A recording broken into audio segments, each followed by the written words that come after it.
नमस्कार, मैं हूं रमेश हांडा। आप देख रहे हैं ट्राई सिटी अपडेट। सबसे पहले खास खबरों पर एक नजर। कोरोना की री एंट्री, प्रशासन अलर्ट। पंजाब में 1 मार्च से रात के कर्फ्यू की तैयारी। लापरवाही के कारण चंडीगढ़ में ही बड़े मामले। फर्जी स्टाम्प पेपर बेचने वाले गिरोह का पर्दाफाश, 5 गिरफ्तार। पुरानी डेट के स्टाम्प बेचते थे, वसूलते थे मुंह मांगी कीमत।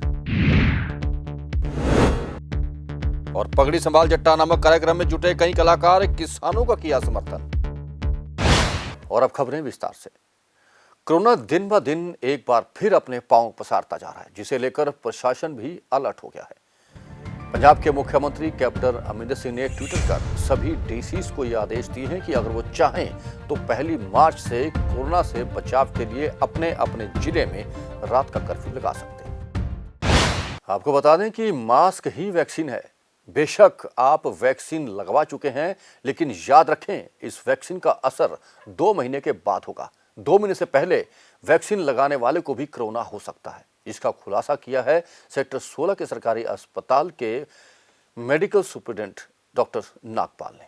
उन्होंने कहा कि लोग लापरवाही ना बरतें, क्योंकि लोगों की लापरवाही के कारण ही लगातार कोरोना के पेशेंट चंडीगढ़ में बढ़ते जा रहे हैं। कहीं ऐसा ना हो कि प्रशासन को भी पुनः लॉकडाउन पर विचार करना पड़े।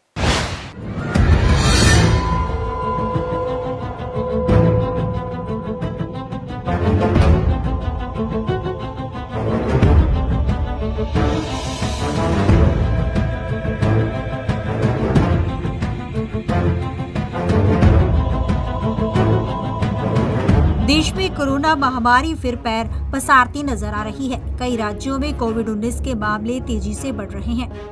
कोरोना वायरस संक्रमण का खतरा भी टला नहीं है। इस जानलेवा वायरस के प्रसार का मुख्य कारण लापरवाही ही नजर आ रही है। इसलिए कई राज्य सरकार नियमों के प्रति फिर सख्त होती हुई नजर आ रही है। तस्वीरों में आप देख सकते हैं लोग किस तरह से कोरोना से बेखौफ बिना मास्क घूम रहे हैं। लोग कोरोना को भूलकर लगातार लापरवाही बरत रहे हैं, जो कि एक चिंता का सबब बनता जा रहा है। अगर बात करें चंडीगढ़, तो यहाँ भी पिछले दिनों कोरोना के केस लगातार बढ़ते जा रहे हैं, जिसको लेकर स्वास्थ्य विभाग ने भी चिंता जताई है। इसको लेकर जीएमसीएच 16 में medical superintendent doctor VK Nagpal ने बताया कि लोगों ने अब एहतियात बरतना छोड़ दिया है, जिसका नतीजा है कि कोरोना वायरस बढ़ता जा रहा है। साथ ही उन्होंने अपील की कि सभी लोग स्वास्थ्य मंत्रालय की दिशा निर्देश का पालन करें। भारत के लिए मतलब ये जो शिक्षा ऐसी किया जा रहा है, उसके लिए निवारण होना चाहिए। बाकी हम वो कर दिए, गलती है, सॉरी, एकदम बिल्कुल। देखिए जी, जो पहले कोविड से बचने के जो मानक भारत सरकार ने बताए थे हमें, जैसे कि मास्क लगाने के लिए या सोशल डिस्टेंसिंग के बारे में, इसका लोगों ने शुरू में अच्छे तरीके से पालन किया और परिणाम आपके सामने था कि कोविड जैसी भयंकर बीमारी जो है वो हमारे कंट्रोल में आ गई थी। लेकिन पिछले कुछ दिनों से हम लोग देख रहे हैं, आप भी देख रहे होंगे, लोग लापरवाह हो गए हैं और उन्होंने जो कोविड के जो मापदंड थे, जो कोविड एप्रोप्रिएट बिहेवियर था, उसकी पालना लोग नहीं कर रहे हैं, जिस कारण से फिर से एक बारी केसेस बढ़ने शुरू हो गए हैं। और हम लोग समय समय पर कि इलेक्ट्रॉनिक मीडिया के माध्यम से भी, पत्रकारों के माध्यम से भी और आपके रेडियो स्टेशनों के माध्यम से भी लोगों से अपील करते आ रहे हैं कि अभी ये बीमारी ख़त्म नहीं हुई है। अभी भी कोविड नाम का जो विषैला सांप जो है अभी भी यहाँ पर है, मौजूद है। जब तक इस बीमारी का पूर्ण रूप से खात्मा नहीं हो जाता, तब तक कोविड के जो एप्रोप्रिएट बिहेवियर जो है, जो कोविड के जो मापदंड हैं, जो आपको प्रिकॉशंस लेनी है, जो भी बचाव के प्रति आपको करना है, उसके प्रति अपनी दायित्व को निभाएं और केवल तभी हम लोग इस बीमारी से बच पाएंगे। और इसमें साथ एक बात और साथ में ऐड करना चाहूँगा मैं कि कई लोगों को ये वहम है कि इंजेक्शन लगाते ही जो है ये कोविड से बच जाएंगे, पूर्ण रूप से उनका बचाव हो जाएगा। इंजेक्शन लगने के कम से कम 2 महीने तक उसकी प्रॉपर जो एंटीबॉडीज़ होती हैं, जो रोग प्रतिशोधक की क्षमता जो है वो पूर्ण रूप से विकसित नहीं होती है। तो इंजेक्शन लगने के बाद भी लोगों को उन्हीं मापदंडों की पालना करनी है जो कोविड से बचाव के लिए आम जनता को उसकी करनी होती है। हालात ये है कि सैंपलिंग कम होने से कोरोना पॉजिटिव केस निकलकर सामने नहीं आ पा रहे हैं, जो कि स्वास्थ्य अधिकारियों के लिए चिंता का विषय है। लेकिन बीते दिनों से कोरोना मामलों ने चिंता बढ़ा दी है। पंजाब केसरी टीवी चंडीगढ़ के लिए भागवत सिंह की रिपोर्ट।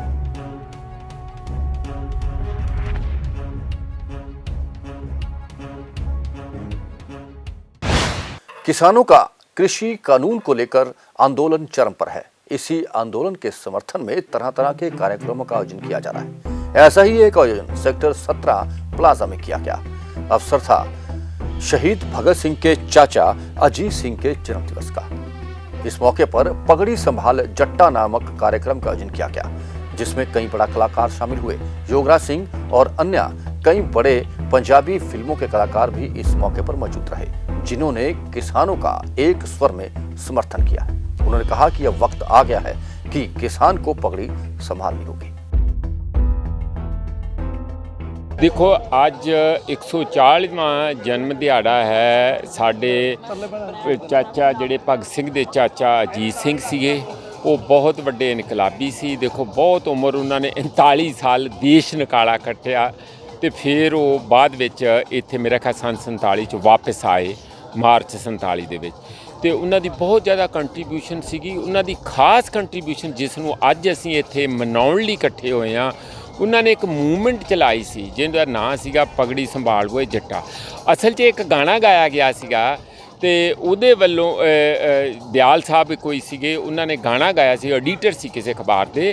ਤਾਂ ਉਹ ਗਾਣਾ ਇੰਨਾ ਜ਼ਿਆਦਾ ਮੂਵਿੰਗ ਸੀਗਾ, ਇੰਨਾ ਜ਼ਿਆਦਾ ਲੋਕਾਂ ਦੇ ਵਿੱਚ ਉਹਨੇ ਜਾਣੀ ਭਾਵਨਾਵਾਂ ਭਰੀਆਂ ਕਿ ਇਹਨਾਂ ਨੇ ਆਪਣੀ ਮੂਵਮੈਂਟ ਦਾ ਨਾਂ ਹੀ ਉਸ ਰੈਲੀ ਤੋਂ ਬਾਅਦ, ਉਸ ਗਾਣੇ ਤੋਂ ਬਾਅਦ ਪਗੜੀ ਸੰਭਾਲ ਜੱਟਾ ਹੋਏ ਉਹ ਮੂਵਮੈਂਟ ਦਾ ਨਾਂ ਰੱਖਿਆ, ਜਿਹੜੀ 9 ਮਹੀਨੇ ਚੱਲੀ। ਔਰ ਉਹਦਾ ਬੇਸਿਕ ਮੰਗ ਇਹ ਸੀਗੀ ਕਿ ਤੁਸੀਂ ਪਾਣੀਆਂ ਦਾ ਜਿਹੜਾ ਵਧਾ ਰਹੇ ਆ, ਖਰਚਾ ਵਧਾ ਰਹੇ ਆ, ਉਹਦਾ ਜਿਹੜਾ ਪਾਣੀ ਦੀ ਕੀਮਤ ਜਿਹੜੀ ਜ਼ਿਆਦਾ ਅੰਗਰੇਜ਼ਾਂ ਨੇ ਕਿਹਾ ਸੀ ਅਸੀਂ ਹੋਰ ਤੁਹਾਡਾ ਰੈਵਨਿਊ ਲਵਾਂਗੇ, ਉਹਦੇ 'ਤੇ ਰੈਂਟ ਪਾਵਾਂਗੇ। ਇਸੇ ਤਰੀਕੇ ਨਾਲ ਜ਼ਮੀਨਾਂ ਦਾ 25% ਵੀ ਉਹਨਾਂ ਨੇ ਰੈਵਨਿਊ ਚਾਰਜਸ ਵਧਾਏ ਸੀਗੇ। ਇਸੇ ਤਰੀਕੇ ਨਾਲ ਕਿਸਾਨਾਂ ਦੀਆਂ ਜ਼ਮੀਨਾਂ ਜਿਹੜੀਆਂ ਉਹਦੇ 'ਤੇ ਕਬਜ਼ਾ ਕਰਨ ਲਈ ਕੋਲੋਨਾਈਜੇਸ਼ਨ ਜਿਹੜਾ ਉਹਨਾਂ ਨੇ ਐਕਟ ਲੈ ਕੇ ਆਏ ਸੀ 1906 ਦੇ ਵਿੱਚ। ਇਹ ਕੁੱਲ ਮਿਲਾ ਕੇ ਜੋ ਅੱਜ ਦੀ ਪਰਿਸਥਿਤੀ ਹੈਗੀ ਆ, ਬਿਲਕੁਲ ਉਸ ਤਰ੍ਹਾਂ ਹੀ ਲੱਗਦਾ ਉਦੋਂ ਵੀ ਕਿਸਾਨਾਂ ਦੇ ਉੱਤੇ ਓਡਾ ਹੀ ਵੱਡਾ ਹਮਲਾ ਅੰਗਰੇਜ਼ਾਂ ਨੇ ਕੀਤਾ ਸੀਗਾ जो आज साडी सरकार ने किया। डड्डूमाजरा के डंपिंग ग्राउंड में तीसरे दिन भी आग पूरी तरह से बुझी नहीं है। यहाँ दिन रात फायर विभाग और अन्य विभाग के कर्मचारी निगरानी रखे हुए हैं। अब तक 50 टिप्पर मिट्टी यहाँ डाली जा चुकी है। 100 से भी अधिक फायर टेंडर यहाँ पानी का छिड़काव कर चुके हैं, लेकिन बार बार आग शांत होने के बाद पुनः भड़क रही है। यानी कि डंपिंग ग्राउंड के नीचे आग पहुंच चुकी है, जो कि खतरनाक हो सकती है। आसपास रहने वाले लोग खासे परेशान दिख रहे हैं, जिन्हें दिन रात धुएं के बीच और बदबू के बीच रहना पड़ रहा है। जीरकपुर पुलिस ने बिना लाइसेंस के पुरानी डेटों के स्टाम्प पेपर बेचने वाले गिरोह का पर्दाफाश करते हुए 5 लोगों को गिरफ्तार किया है। यह लोग पुरानी डेट के स्टाम्प पेपर मुंह मांगी कीमत लेकर बेच दिया करते थे। इसका खुलासा तब हुआ जब नाके पर चेकिंग के दौरान पुलिस को शक हुआ और जांच करने के बाद कुछ लोगों के पास से कई सारे स्टाम्प पेपर और मोहरें बरामद हुई। जांच करने पर पता चला कि ये स्टाम्प पेपर नकली है। ਅਰੈਸਟ ਕਰ ਲਿਆ ਜੀ, ਉਹ ਅਰੈਸਟ ਕਰ ਲਿਆ। ਬਿਲਕੁਲ ਜਾਲੀ ਸਟੈਂਪ ਸੀਗੇ। 2009 ਦੇ ਵਿੱਚ ਇੱਕ ਲੇਡੀ ਜਿਹਦੀ ਮੌਤ ਹੋ ਗਈ ਸੀ, ਉਹਦੇ ਨਾਂ ਦਾ ਸਟੈਂਪ ਜੀ ਜਾਲੀ ਬਣਿਆ ਤੇ 2020 ਤੱਕ ਉਹ ਮਤਲਬ ਉਹਦਾ ਯੂਜ਼ ਕੀਤਾ ਗਿਆ ਤੇ ਉਹ ਸਟੈਂਪ ਅਸੀਂ ਰਿਕਵਰ ਵੀ ਕਰ ਲਿਆ। ਮੈਂ ਬੈਂਕਾਂ ਦੇ ਨਾਲ ਵੀ ਸਾਂਠਗਾਂਠ ਸੀ ਇਹਨਾਂ ਦੀ, ਉਹਨਾਂ ਦੇ ਬੈਂਕ EMPLOYEES ਵੀ ਕੁਝ ਪਤਾ ਲੱਗਿਆ। ਨਹੀਂ ਦੇਖੋ, ਇਹ ਅਸੀਂ ਬਿਲਕੁਲ ਨਹੀਂ ਕਹਿ ਰਹੇ ਕਿ ਇਹਦੇ ਬੈਂਕ EMPLOYEES ਦਾ ਕੁਝ ਹੈ। ਉਹ ਕਿਉਂਕਿ ਇਹ ਐਜ਼ ਅ ਵੈਂਡਰ ਕੋਡ ਸੀਗਾ, ਇਹਦੇ ਕੋਲ ਐਜ਼ ਅ ਵੈਂਡਰ ਇਹ ਕਰ ਰਿਹਾ ਸੀਗਾ। ਉਹ ਕਿਸ ਤਰੀਕੇ ਨਾਲ ਇਹਨੂੰ ਉਹ ਵੈਂਡਰ ਦਾ ਬੈਂਕਾਂ ਵੱਲੋਂ ਚਾਰਜ ਦਿੱਤਾ ਗਿਆ, ਉਹ ਮੈਟਰ ਆਫ ਇਨਵੈਸਟੀਗੇਸ਼ਨ ਹੈ। ਇਹ ਜ਼ਰੂਰ ਹੈ ਕਿ ਇਹ ਸਟਾਂਪ ਵੈਂਡਰ ਨਹੀਂ ਹੈ ਬਾਈ ਲੋ। ਨਹੀਂ ਦੇਖੋ ਜੀ, ਇਹ ਸਾਰਾ ਸਾਨੂੰ ਇਹ ਡਿਟੇਲਡ ਇਨਵੈਸਟੀਗੇਸ਼ਨ ਹੈ, ਇਹ ਸਾਰਾ ਸਾਨੂੰ ਵੈਰੀਫਾਈ ਕਰਨਾ ਪੈਣਾ ਹੈ। ਸ਼ਿਕਾਇਤ ਕਰਤਾ ਤਾਂ ਨਹੀਂ ਆਇਆ ਸਾਹਮਣੇ? ਨਹੀਂ, ਹਜੇ ਤੱਕ ਸਾਡੇ ਕੋਲ ਕੋਈ ਸ਼ਿਕਾਇਤ ਕਰਤਾ ਇਸ ਨੂੰ ਲੈ ਕੇ ਨਹੀਂ ਸਾਹਮਣੇ ਆਇਆ। ਪਰ ਕਿਉਂਕਿ ਇਹ ਇੱਕ ਲਾਰਜ ਸਕੇਲ ਦਾ ਮੈਂ ਇੱਕ ਪੁਰਾਣੀ 2 ਸਾਲ ਸ਼ਿਕਾਇਤ ਹੈਗੀ ਆ, ਉਹ ਪੈਂਡਿੰਗ ਪਈ ਆ ਹਾਲੇ ਤੱਕ ਕਿਸੇ ਜੀ। ਹੁਣ ਮਾਮਲੇ ਤੁਸੀਂ ਮੈਨੂੰ ਦੱਸਿਆ ਤੇ ਉਹਨੂੰ ਅਸੀਂ ਮੈਟਰ ਆਫ ਰਿਕਾਰਡ ਬਣਾ ਕੇ ਤੇ ਉਹਦੇ ਬਾਰੇ ਉਹਨੂੰ ਦੇਖਾਂਗੇ ਵੀ ਇਸ ਕੇਸ ਦੇ ਨਾਲ ਜੇ ਕੋਈ ਲਿੰਕ ਬਣਦਾ ਤਾਂ ਜ਼ਰੂਰ ਅਸੀਂ ਵੀ। मैम, स्टैम्प को हम लोग फर्जी मानेंगे कि ओरिजिनल मानेंगे? ये स्टैम्प ओरिजिनल है, नंबरी स्टैम्प है, बट मिसयूज्ड है, बैक डेट में यूज्ड है और उस इंसान के पास है जिसके पास कानूनी हक नहीं है इसको रखने का। केंद्रीय जल शक्ति राज्य मंत्री रतनलाल कटारिया ने मंगलवार को पंचकुला में अधिकारियों के साथ एक बैठक की। इस बैठक में ज्ञानचंद गुप्ता और पंचकुला के डीसी और मेयर कुलभूषण गुप्ता भी मौजूद थे। इस मीटिंग में पंचकुला जिले में हो रहे कामकाज की समीक्षा की गई और यह भी समीक्षा की गई कि कौन कौन से ऐसे काम हैं जिन्हें पूरा करना अनिवार्य है। पंचकुला डिस्ट्रिक्ट के अंदर वाटर कंजर्वेशन हो और इस एरिया के अंदर सिंचाई के साधन बढ़े। जो यहाँ की ओल्ड बॉडीज हैं, मोरनी के ताल्स हैं, तो वो सारी चीज़ों में जो है एक वृद्धि हो। तो उन सब चीज़ों के बारे में यहाँ बैठ के आज बहुत बेहतरीन ढंग से चर्चा हुई है। तो आज की बैठक में तो यही रहा। वो बहुत बड़ा रोल प्ले कर सकती है, वो पहले से करती भी आई है और देश के निर्माण में उसकी भी बहुत बड़ी मुख्य भूमिका रही है। पॉलिटिकल लीडर्स का तो एक विजन होता है, वो विजन जो है अधिकारियों के सामने रखता है कि आने वाले समय में ये करना है, ये करना है, मेरे लोकसभा क्षेत्र में ये विकास का काम करना है, यहाँ कमी रह गई है, लोगों से ठीक प्रकार से मिलना जुलना। तो इन सब बातों के ऊपर जो है मिल बैठकर हमने चर्चा की है। हेल्थ के ऊपर चर्चा की है कि कितने लोगों का वैक्सीनेशन हुआ है और कहाँ क्या कोई कठिनाई आई है। कोरोना काल से हम थोड़ा बाहर निकले हैं। भारत ने बेहतरीन किस्म की परफॉर्मेंस सारे संसार के अंदर की है। लोगों की सलामती के लिए महाशिवरात्रि पर्व पर सूफियाना गायक ने एक भोले का गीत रिलीज करने का निर्णय लिया है। इस गीत को हिमालय की बर्फीली पहाड़ियों पर फिल्माया गया है। इसका मकसद है लोगों को कोरोना काल से बचाना। सिंगर का यह कहना है कि उन्होंने इस सॉन्ग के माध्यम से अरदास की है कि पूरा विश्व कोरोना से बचा रहे। और अब कोरोना अपडेट। ट्राई सिटी में कोरोना के पेशेंट लगातार बढ़ने शुरू हो गए हैं। चंडीगढ़ और मोहाली में भी यही हाल दिख रहा है।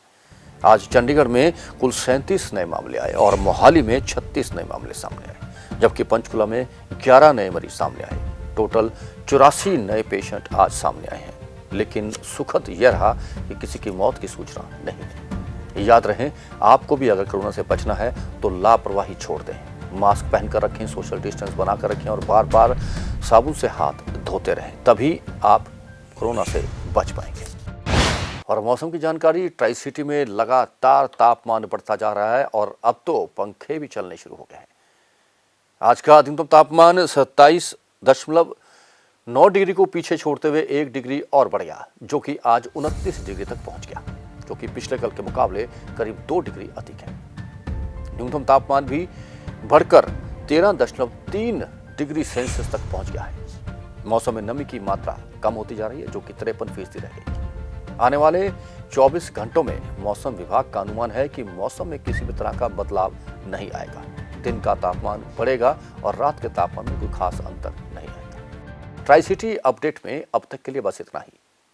कुछ और नई जानकारी और खबरों को लेकर फिर हाजिर होंगे। तब तक के लिए रमेश हांडा को पूरी ट्राई सिटी टीम के साथ दीजिए इजाजत। नमस्कार।